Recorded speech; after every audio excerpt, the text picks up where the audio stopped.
All right, guys, I'm going to try this one more time to see if I can do this without getting interrupted, distracted, sidetracked, or whatever.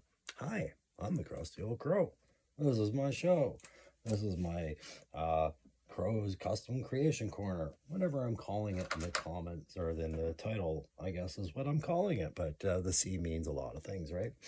And I don't need to tell you who I am at this point. If you've come across it, you've come across it in another video, and I say it every time. So anyways, just gonna pass some time while I wait to go watch a live stream tonight. Aaron the Toy Enhancer on Tuesdays, he does his, but it's a good segue for the Crow to tell you that he's doing his on Saturday. Saturday morning, GI Crow starts this March 2nd, not next March 2nd, this March 2nd at 10 a.m. Eastern Time.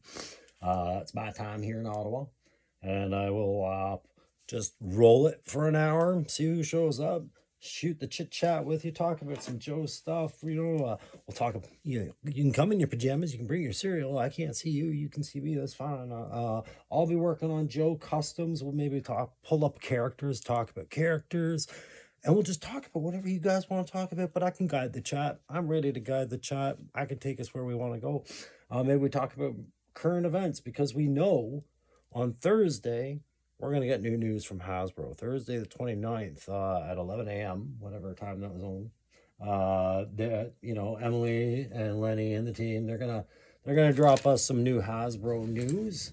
And I know a lot of people are eagerly anticipating that and waiting for that to come to pass. And I think the thing is my eagerness has dropped lately, because I feel like we've seen pretty much most of the stuff that they're going to talk about in some way, shape, or form. Anyways, when name drops happen, and then a name drop and then a digital reveal, the next is the pre-orders are up, and you're like, okay, I waited all this time for that to be the big news. I don't find a big news in pre-orders. I find that just a ticking clock. I don't need a big announcement for when pre-orders are up. Just say, yeah, they're up, we're good.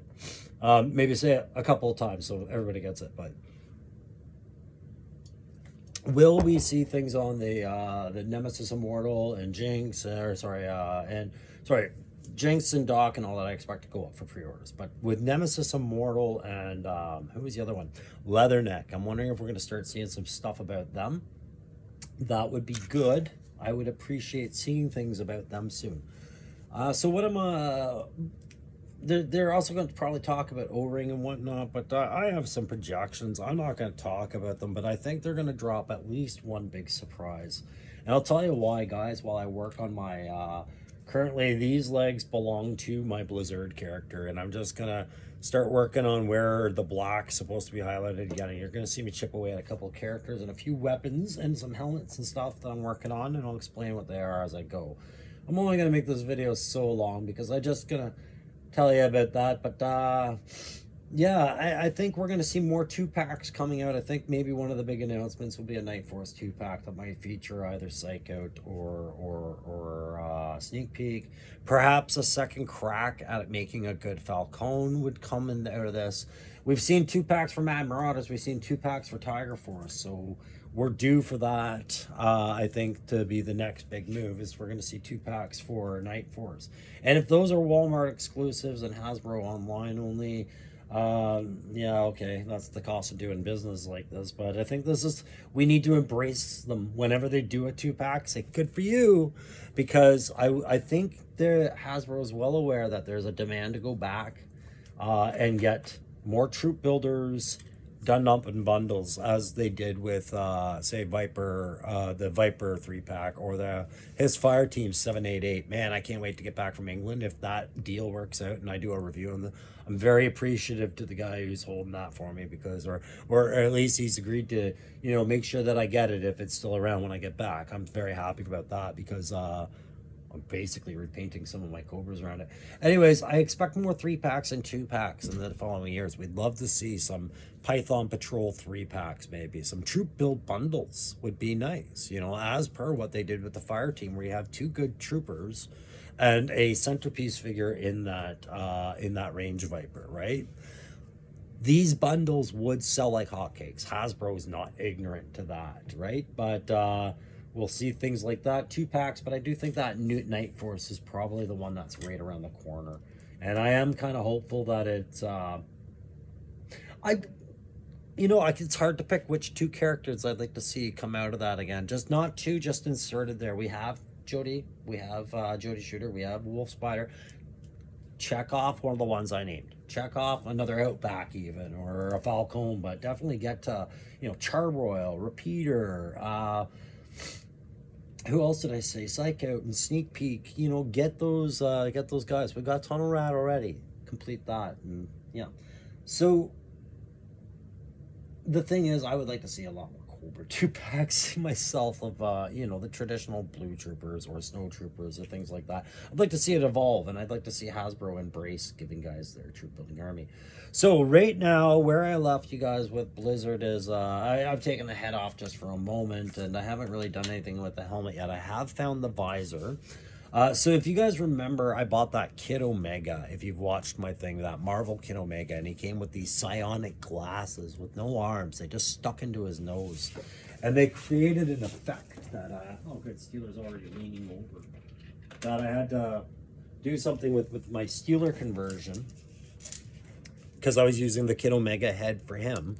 And so I had that band-aid over his nose because I excused it as within the realms of actually very likely with a guy like Steeler hatch bite or bad helmet fits, things like that.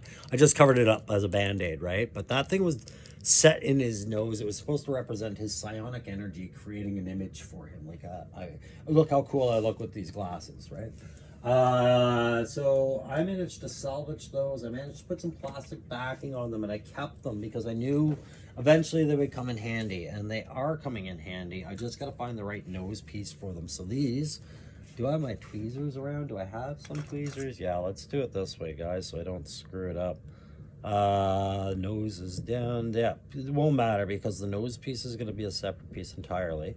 But I'll have the bump helmet here, and then this visor is going to be a slip fit under.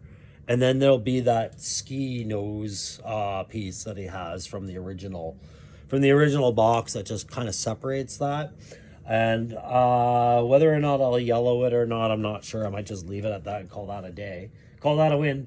But I'll do a little bit more things to the helmet to kind of separate it from other helmets. The Uzi, as I showed you guys the other day, I had cut a piece for it to extend the barrel because I realized it is a feature centerpiece of the character. His main weapon is unlike any Uzi in the line. They had seen at that point, it had a very long extended barrel with a lot of scrim. I recut a longer piece to make it longer. Oops, some of that primer paint you can see is at the tip. All that is just, it's this piece of a pen. I cut it down, and the reason I wanted it is because it's a nice, firm, hard plastic, so I can do things to it and not have it like erode or anything like that. I can add layers of paint, but more importantly, if you look at the bore hole, I can easily tamp that a bit if I need to, but that'll be for blast effects, so it's compatible. And then I'm gonna do a whole white thing with that, so that'll be Blizzard's weapon. Now I did run into that layer problem I expected to have when I fitted a McFarlane softer piece, like those over pieces that fit over torsos. I salvaged a nice jacket off one of the Princess Bride characters. By jacket, I just mean a thicker, longer assembly, and it fits like a parka on these guys. Like there is the waistline there, right? So it's just like a winter parka. It even has good side slits in it, and I just with these, you just got to be patient, and I just approach these with dry brushing. If you do a 2-layer hard coat, like just onto it, you can expect it's not going to sit well. But if you just take your time, maybe 5, 6 good dry brush approaches to it, eventually that stuff just works so well into the grain that it becomes a part of everything else that it had going on. It bonds really well. The arms are the Viper arms, right? The torso for every Viper is a Duke torso, right? But these are Viper arms, and I'm working these into that ochre brown and the black. Those are the only other 2 colors that were on play with Blizzard's original character design when he was around, right? So it was black, it was like this light brown, and then it was the white. I'm just gonna add a bit more cam to certain things. I'm gonna add a little bit just because I'm enjoying it, just to modernize a little bit, and I'm doing that with the equipment as well. I'm just gonna see if I can show how that would all fit so far. But yeah, so Blizzard is but one that I'm working on, and I talked to the guys the other day. If you watched yesterday's video, before I talk about sci-fi and show the progress on him, please hit that like, share, subscribe. Trying to get up to 350 so I can get that prize package given away where I build somebody a custom, buy them a figure from what I can get out here in Ottawa off the shelf, and you know, two figs, one of mine, one of Hasbro's, and then some other stuff that I threw together, including a stage and some Loki War 2 3D bits. But yeah, I need subscribers to do that. And just a reminder, like I said, live Saturday, March 2nd, Saturday morning with GI Crow. Anyways, overall, it's yeah, I'm gonna have to stick to glasses, but here's the thing, like that second layer, I had this big gap, you can see it right there. What I'm doing is I'm working a fur line, and that's the other thing I'm using my green stuff for, that yellow and blue compound that when you make it together, it's 209, yeah, sorry, yeah, 209 EDD and 209 EDD. He's exactly like me. He's an ex Warhammer tabletop gamer that was using this stuff, saw the practical application for it here. I use the same thing he is, the Needite. So I'm gonna work that down once I want to make sure that I keep it so that the arms are still able to get that backswing, right? Because he's gonna have, I want him to have lots of posability because right now he's very articulate, very good. Like I've handled the joints well. The tutorials are paying off. This character's coming together well. So I'm working on his legs, but I will work in a bit more stuff on there. And I've got to do a borehole right in between. I marked it pretty much with the piece, and that's right around where I'm going to have his hole for his backpack when I design one. So yeah, you see me just doing this with there, and I've gotten to the fun part. I never got to start it last night like I planned, never got to start it today like I planned, but I'm in that fun phase where you do camouflage and everything like that with the paints. So I'll talk about Bomb Strike, which is another one you guys were tracking a little bit, because I got time before I got to go pick up my son and then come back and watch Aaron. But I told you guys I was thinking I wanted to do something with Bomb Strike, and I had a couple of heads set aside. I was like, yeah, I could use this head or that head. All I've done to it is I haven't touched that top, and I haven't touched the boots. The boots are actually from a Fortnite character I salvaged at a Value Village in their toy aisle for a song and a dance. It was in a bag of characters. I'm just gonna redonate them anyway, so some other kid can get those. But I saw these boots and I saw the scale of the figure. Realized Fortnite is actually the same assembly principles as most other compatible figures, and it's the same scale. Oh, I almost picked up my little surprise. It's the same scale virtually as classified. If you can see, I've got the feet there. There you go. There's that scale, right? So it's exact same scale. What is different is there's the slightly the Fortnite face on the female this comes with initially. These legs, I should say, these legs. Um, that face is just a little bit too animated, but I realized just throwing a set of goggles or perhaps challenging my painting ability to just bring the eyes down to a reasonable size might be enough. But guys, I have to apologize for calling this Bomb Strike the whole time, but I gotta give you guys thanks at the same time. So maybe it won't feel so bad when I tell you this is no longer, I think, a Bomb Strike. I think this is gonna sit in the background for a little while I get at least a couple more figs to go with it that match this as background characters, and that they don't necessarily fit with a Joe, but they would be Wolverines, wouldn't they, from Red Dawn?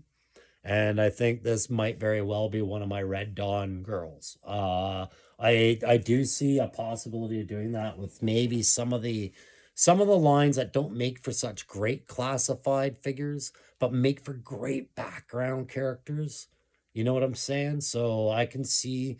I thank you very much for the Red Dawn suggestion. The longer I sat on it, the more I was like, that absolutely fits with the shelf idea of how I picture my Joes and the end state concept of a dystopian world based Joe line, right? What the characters would look like in a darker world, right? Like things like that. So thanks very much, guys, because yeah, I absolutely do think I'm gonna do a few actual Wolverines. I don't care about copyright name infringements, bullshit like that. We all know who I'm talking about. We're talking about Red Dawn. We're talking about that 80s thing. Why the F would the Crow not do that when he's doing a Saturday morning cartoon show? Come on. Of course I'm going to do Red Dawn. Of course I am. I'm also doing Snake Plissken, guys. Snake Plissken is going to be why I don't do a Billy Kessler right away, like I said. Hey, I told you I'd show you where we're at with sci-fi really quick. And then I'm going to pop a new character I've been working on the background that I wasn't going to talk about, but since I took Bomb Strike off the list, I got to replace it with my secret hidden female. I know it'll suck. I'll have to think of a new surprise to spring on you later. But so sci-fi right now, I'm starting to get my greens in there. The whites are all smoothed out now. And guys, just remember, I am using these paints, these model acrylic paints there's Vallejo, there's Model Color. That's one of the Vallejo's there. I'm going to be adding some Vallejo green to this, but I've got to soften up a green I want to use. Sci-fi had a very light green going on, and I want to do my winter camouflage kind of featuring that light green. But I want to add a darker green so it kind of just separates more. I have not had much success finding a really good light green for sci-fi, but I do have the jungle green, which is as close as I'm gonna get. The problem is, guys, is I can't think of a shittier green than the war paints jungle green. For some reason, the chemical bond in this is just really oily and separated, and I find even shaking it up isn't enough. So what I'm going to do is I'm going to try and mix it a little bit with a bit of Vallejo green, just to see if I can get the bond going and then lighten it up from there. So you might see a bit of a different green on sci-fi, but I'm trying to stick to that same greens palette, replacing the silver with white essentially on the color palettes, right? Remember, before you get too into, oh, this guy knows what he's talking about with colors. I'm colorblind, motherfuckers, okay? I have no idea why I was good with reconnaissance, with spotting green through thermal and things like that. It was just the way my color blindness worked. I had the edge, I guess, a little bit there. But when it comes to art classes and that primary color wheel and spotting, that's when we all found out. They sent me to an eye doctor, and I get colorblind with a lot of darker greens, browns, blues, purples, things like that. It all comes out as black. So when I start saying I'm going to blend till it looks good, I'm aware what looks good to me might not be what you guys are seeing at all. I just really hope it is. So, showed you that. The torso for sci-fi. Oh, yes. There's another component. Where did it go? Where? Where is the mid-waistline? Mid-waistline is absent from the shot, which isn't a big deal. It's not like, oh my God, my cat ran off with it. Now I can't complete the figure. It just means I've been the thud fuck I usually am and just put it down. Pardon my language. I'm so harsh on myself, right? I just recently repainted it. That's why. It's probably drying on top of something over here. If I see it, I see it. Anyways, oh, look, he's covered it with a winter scarf. Yeah, I think sci-fi is going to have a winter scarf that I'm going to always have, like, nearby. But that's not just, it's not to cover the torso. I want the torso to be seen. This is where the green will meet the white kind of downward camouflage I'm picturing. I don't know, guys. Once I get that going, you know, I start something, and then, like I said on other videos, sometimes the figure like takes over and demands to be done just a bit differently. Something about the contour lines or the way the form is catching light, and you're like, that didn't look the way I thought. But yeah, you're gonna see the green and the whatever. I've got the base down, so the white will go against gray and the green will go against green, and they will eventually all converge into something I hope looks really good. I am gonna try and distract and take away from this feature on the torso, the sternum there, that slot where you can tell, like, oh yeah, that's a Stark reactor in the making, even though it's a It's not a Tony Stark armor, it's a War Machine. It is typically the identifier for most Stark stuff, right? Having that arc reactor shit in the middle. So I'm going to do something to take that away. And that's why I wanted him to have that option for the scarf. Because while I'm going to do a steel core helmet for this, I'm going to do a custom job based off of a steel core helmet because I got enough of them that I should be using them sparingly, but using them to do some helmets. And sci-fi's is like the perfect one for it. But that I also had that head set aside, this cyberpunk head for it, which I kind of like how he's nestled into that scarf like that. So I want him to have both those. So I have a few of these scarves. I love having like neck swag and things like that. Yeah, it almost looks like uncomfortable, but there's like, I hope once it all comes together and we see with the weapons and everything, it all works out. Plus, I can't have it on when he's got one of his weapons going unless I drill a hole through this. But this War Machine piece has a nice preset hole, which I could see a cool attachment going in there.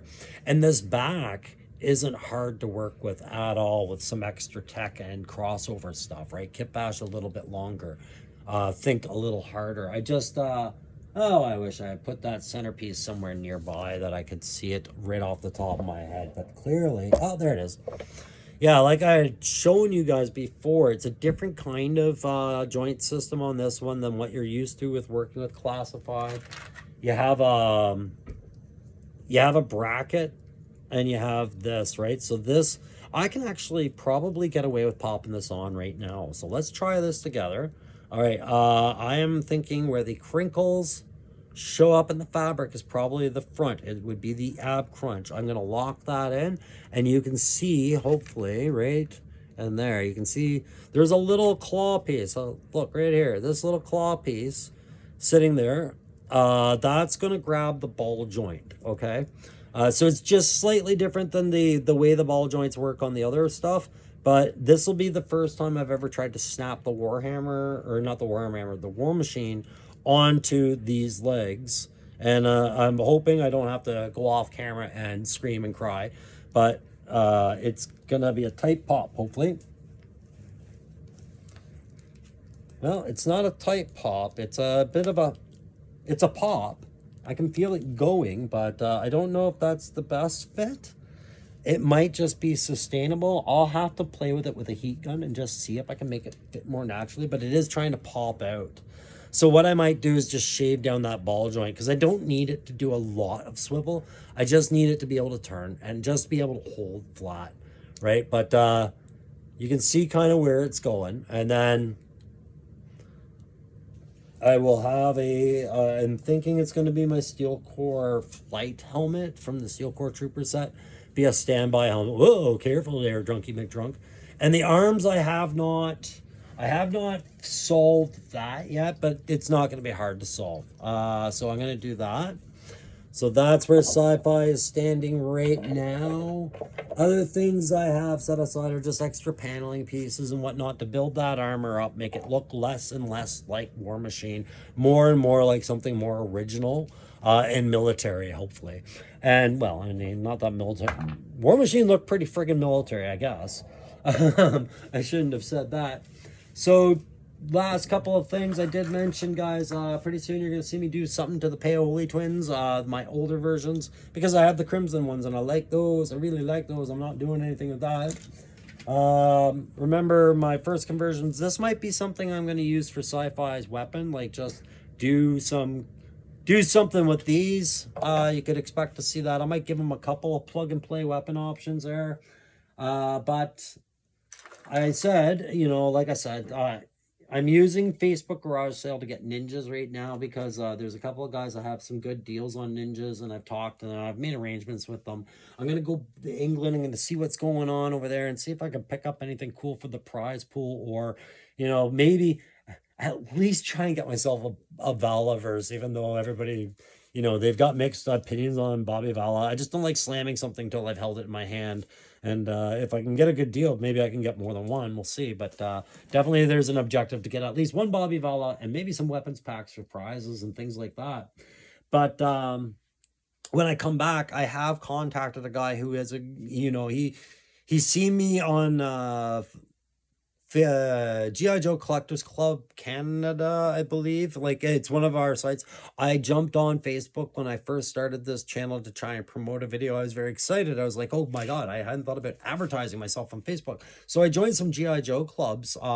Most of them were about O-rings, so I didn't really say much in any of them. I really don't, and I don't follow Facebook anymore. I kind of dropped off because I committed over 100% to YouTube, right? So I just let my Facebook dry up.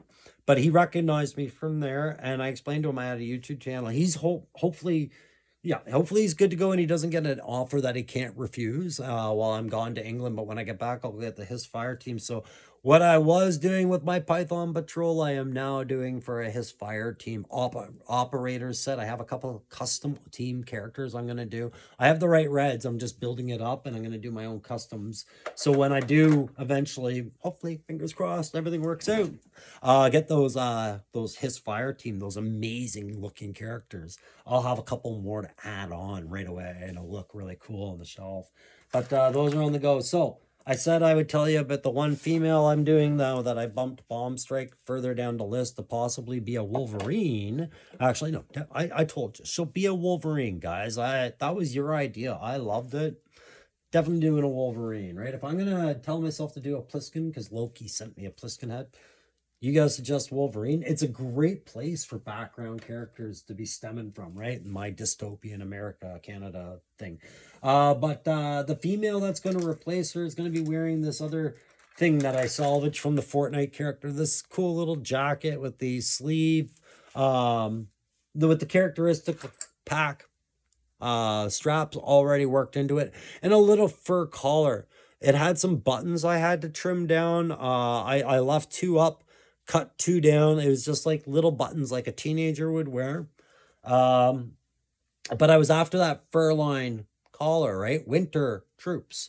And that jacket, I was like, okay, well, who in the Arctic line would need a light jacket? And it would be like, okay, well, yeah, because I didn't have any thick arms. And the problem with that Fortnite character was, as cool as the little character was, why she was in that bag at Valley Village is she was a broken toy, missing almost everything from the elbow down on one arm. So I couldn't get a good set of arms to use out of it. Otherwise, you'd be seeing those. The one arm I had was good. I hope to find use for it. But I realized I have Retro Scarlet on the way, and I was looking at my Snake Eyes Scarlet a little differently for a while now. And I realized I would love to do an Arctic Scarlet. So I'm doing an Arctic Mission Scarlet, but I'm doing my end state version, which means this, it fits on my shelf however it fits on my shelf, right? But this is part of the wolf pack that I'm doing.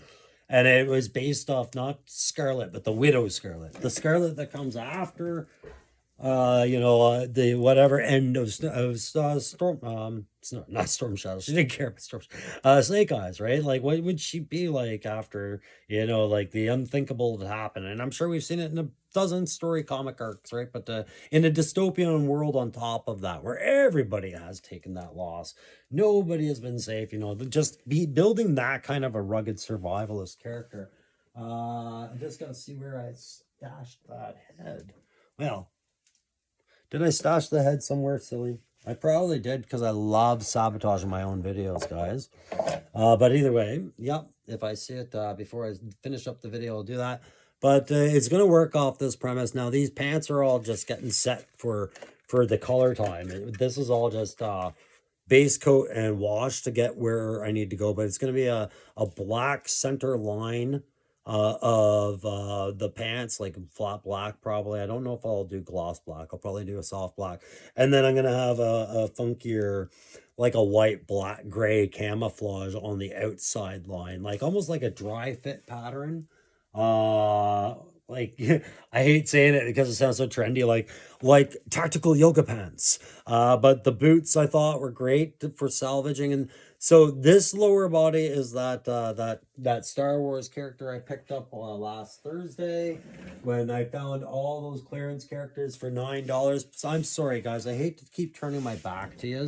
I'm just seeing where I placed Scarlet's head because I'm very disappointed. Now I really want to see the whole thing together with her head on there, right? Don't you? I'll tell you what, when I get it there, I'll make it the profile picture for this video. How's that? That'll be the big draw. I guess. But if I find it before then, I don't have to do that, right? I don't have to blow surprises. But yeah, anyways, it's that character's legs. It's the Fortnite jacket, and it is my Snake Eyes Origins Scarlet coat. And what I was going with for the to do it was just like, I'm gonna have a backpack on her. She's gonna be carrying around Snake Eyes sword. I've got that set aside.